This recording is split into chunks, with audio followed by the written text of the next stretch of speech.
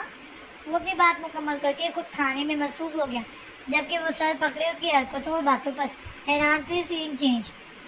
یار کیا ہو گیا ہے اس لڑکی کو، کہاں غائب ہو گئی ہے یہ؟ نہ جانے کتنی بار کالز کر چکی ہوں، مگر دوسری جانب سے اب بھی نمبر بند جا رہا تھا۔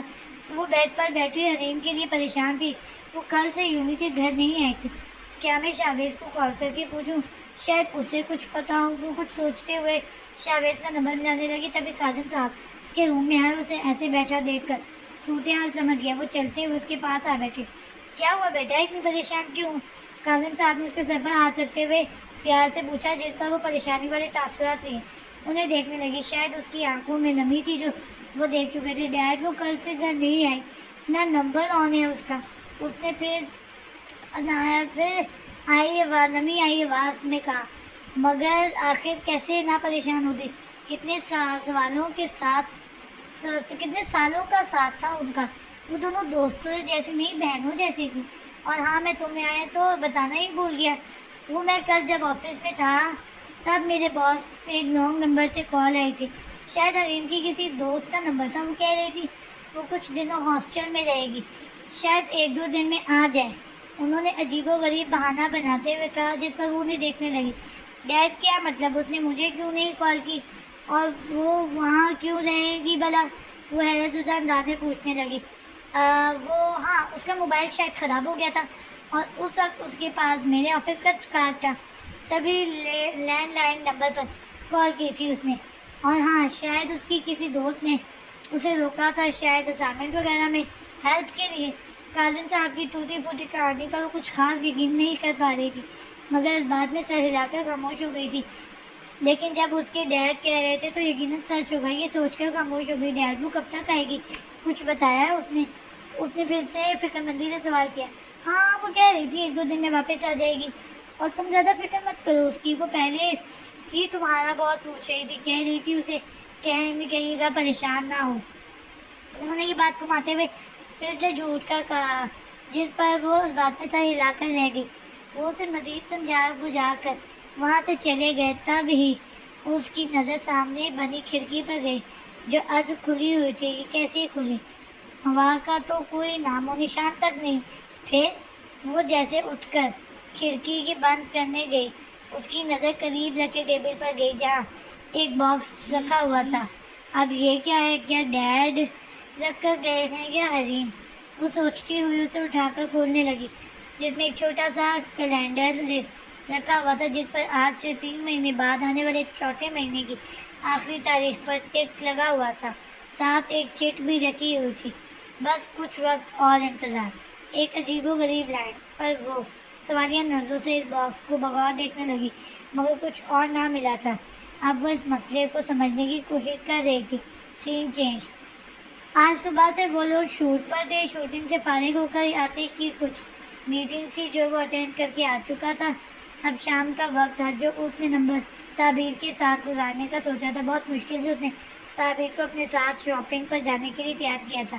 شام کا وقت تھا، جب وہ لوگ باہر کی جانب جانے لگے، تبھی فارم ہاؤس پر کسی کی کار آ کر رکی تھی، جس میں سے اترتی لڑکی آتش کو زہر لگ رہی تھی۔ وہ چہرے پر سخت تاثرات لیے اسے گھور رہا تھا، جبکہ رتا ریاض اپنے مخصوص انگلیوں میں ملبوس بالوں میں لہراتے ہوئے